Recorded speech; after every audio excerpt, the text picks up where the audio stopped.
Meu nome é Feliciano, bem-vindos ao canal A Hora do Além. Se chegou por uma indicação do YouTube, eu peço para que faça sua inscrição. Se já é inscrito ou inscrita, muito obrigado. Nesse vídeo, teremos relatos definados, então fiquem agora com a narração das inscritas do canal A Hora do Além. Boa noite, Feliciano e todos os ouvintes do canal Hora do Além. Eu moro aqui em São José dos Pinhais, sou a Valdirene aqui. Eu tenho um relato para contar para vocês que é bem apavorante, assim, que aconteceu comigo quando eu era criança. Eu tinha uns 9 anos, mais ou menos. E a gente morávamos no Rio Grande do Sul. Minha mãe trabalhava, meu pai, tudo, né? Só que uma vez, meu pai, ele fazia rolo, comprava, vendia. E dessa vez ele conseguiu uns móveis, ele fez um rolo com um senhor lá com uma carroça, ele trocava, comprava cavalo, vendia, né? Coisas assim, rolista ele era. E daí ele falou pra minha mãe que ele ia levar uma máquina de costura pra ela. Que ela fazia uns paninhos de prato na mão e tudo, as bainhas e tal. Mas daí meu pai falou assim, olha, eu vou te dar um presente. Eu fiz uns rolos com o senhor aí.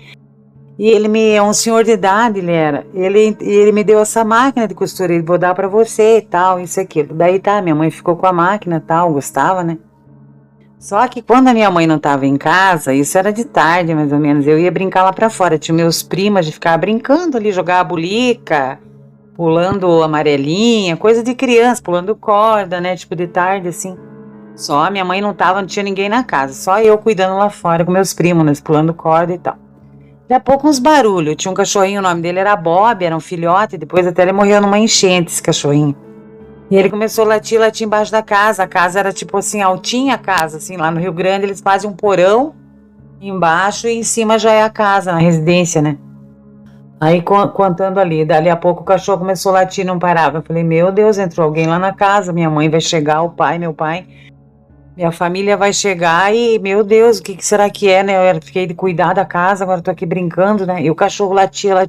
Era como assim, uns 3 metros pra frente ali do pátio que eu estava, brincando. E a casa, assim, a luz ela ligava e desligava sozinha, a luz. Meu Deus, que apavor. Eu falei, vou lá ver, que senão quando a mãe vir, né? Entrei na escadinha, subi assim, e daí tinha uma escadinha, uma areazinha. A casa era de madeira, aquelas casas antigas, sabe? Com o porão embaixo. Quando eu olhei assim, o cachorro debaixo do porão, dele latia, mas a máquina da minha mãe de costura, ela ia pra frente e pra trás, assim, pedalando, assim, da. Meu Deus, me arrepiei tudo assim, minhas costas, assim, me deu um negócio ruim. O que eu ia falar? Será que eu tava imaginando aquilo dali?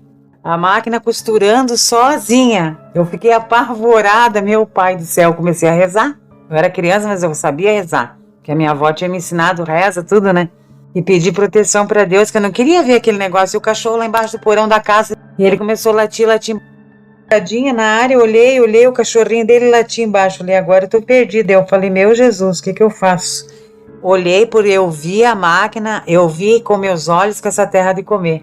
A máquina costurava pra frente e costurava pra trás no pedal. O pedal mexia sozinho. E aquele negócio da agulha batia bem forte. E aquela tampa que fecha em cima... Ela ficava batendo pra dentro e pra fora, assim, na máquina. E a máquina corria, assim, na casa. A casa era grande, a nossa casa.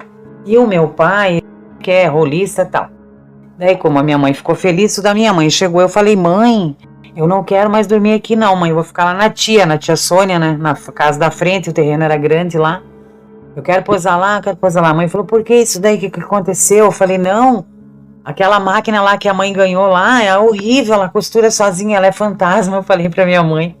A mãe ficou bem assim, né? Meu Deus, a minha mãe pensou, falou pro meu pai, falou, se essa menina fica inventando coisas, ele falou, vou falar com o velhinho gaúcho lá pra ver o que é. O velhinho era bem de idade, já tinha uns 80 e poucos anos. E daí ele foi lá e perguntou, ele disse, nossa, filho, nem te contei nada da máquina, ele disse. Homem de Deus, a máquina diz que tá costurando sozinha, a minha menina viu, minha esposa falou e tal, e a família viram, minhas parentes lá. Aí o senhor ficou meio assim, mas como assim, homem de Deus, eu disse. Mas eu nem te contei, rapaz, pior que essa máquina estava encostada lá na minha casa lá, por causa que era da minha filha essa máquina de costura aí, ela costurava pra fora, só que ela deu uns caminhos errados aí e aconteceu um caos bem grave, né, Gaúcho, nem te contei, ele disse, meu pai. Daí meu pai ficou apavorado, falou, o que será que aconteceu? Que a máquina assombrada desse jeito, né? Foi um assassinato, meu pai pensou na hora. E então, o que aconteceu? Tipo, ele contou pro meu pai o seguinte, que eu estava trabalhando assim numa salinha, né, costurando e ele, traidor, pegou uma coisa assim, punhal assim, nas costas dela e apunhalou ela várias vezes ali. E ela era uma pessoa bacana, ela era casada, tudo, né? Era tipo um assédio, né? Naquela época não existia, né? Tipo assim, só que o cara não queria que ela ficasse com o marido dela, e ela queria ficar com o esposo dela. Só que o cara assediava, tal, coisa assim. O conto do senhor lá. Aí, meu Deus, daí o meu pai, nossa, meu Deus, daí falou pra minha mãe e tal, minhas tias, tudo, ficaram apavoradas, né? A máquina e tal, todo mundo ficava, aí chegava na costura lá, ninguém levava. Ficava assustada que a máquina era assombrada. Mas foi real, isso daí aconteceu comigo e, meu Deus, minha mãe tá, né, já não está mais entre nós aqui. Mas daí minha mãe pegou e deu um jeito de desfazer daquela máquina com a senhora, venderam lá com a minha tia, lá com a outra senhora e contaram, né, o caos. E a velhinha era meio tipo benzedeira, não ficou muito assim. Ela comprou a máquina pra benzer, sei lá. Mas eu vi aquilo dali, apavorei, porque eu nunca, nossa, foi sobrenatural aquilo dali pra mim.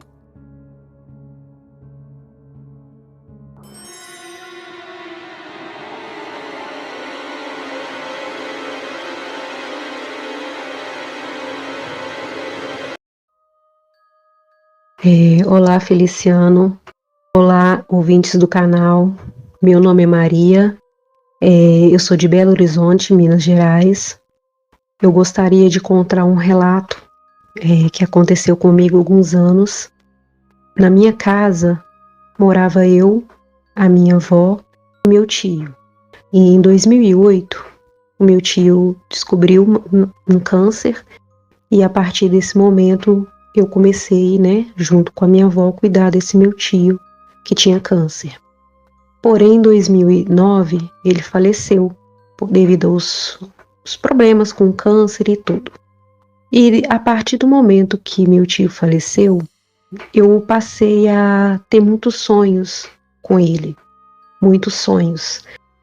E eu acredito que ele, porque ele era uma pessoa que ele tinha vício de bebida, eu acredito que ele começou a se manifestar para mim com sonhos por preocupação com a minha avó. Pelo menos eu penso que seja por isso. E teve uma vez que eu estava pensando muito nele, porque eu cuidei dele e eu convivi com ele. Então, assim, eu estava sentindo muita saudade dele. E aí eu comecei a escrever uma carta para ele, falando o quanto que eu estava sentindo saudade e tudo. E aí, uma noite, eu estava no meu quarto com a minha prima, a luz estava apagada, e a gente conversando, eram umas 8 horas da noite, mais ou menos, a gente conversando e escutando uma música no meu rádio, que ficava assim, numa penteadeira. E aí eu conversando com ela, eu percebi um flash de luz passando assim perto da cortina.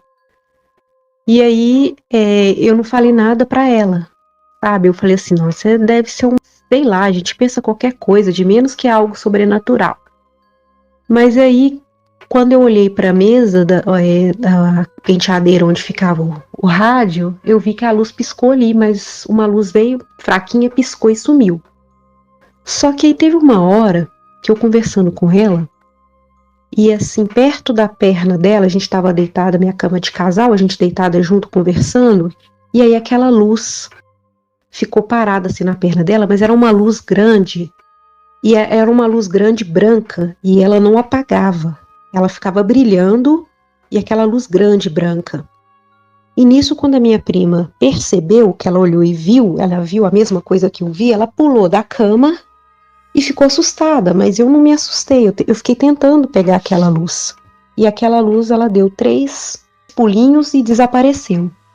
Eu acredito que aquela luz seja uma manifestação do meu tio, porque a carta, eu acho que aquela carta que eu escrevi para ele, eu pensando nele, tinha poucos dias, então eu acredito que tem alguma ligação.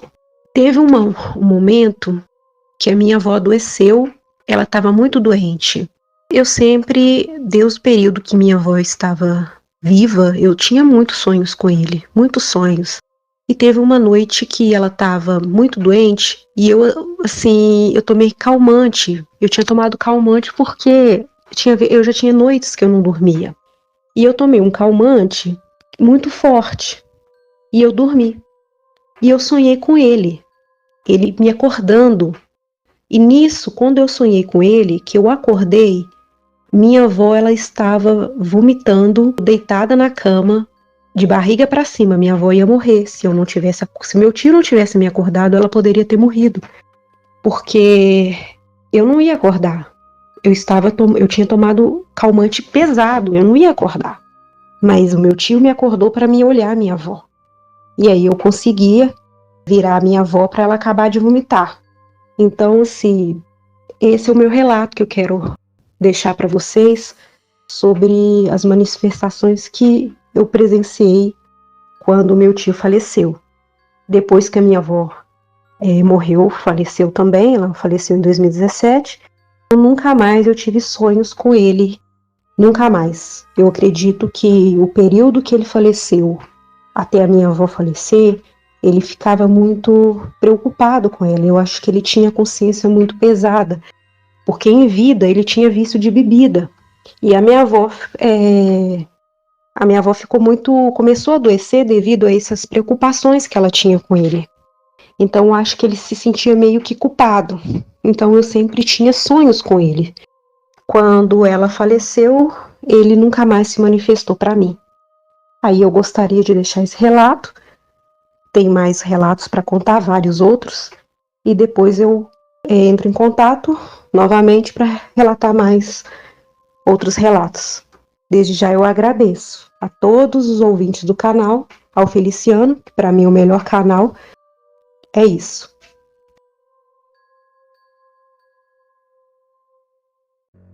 Muito obrigado, Valdirene e Maria.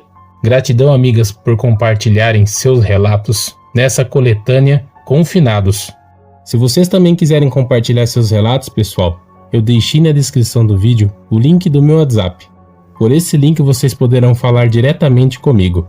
Eu gostaria de agradecer a cada um de vocês que sempre está aqui comentando os vídeos, deixando o like, compartilhando, e a vocês também que estão chegando hoje. Eu peço para que Deus abençoe a cada um de vocês e suas famílias. Muito obrigado, até o próximo vídeo.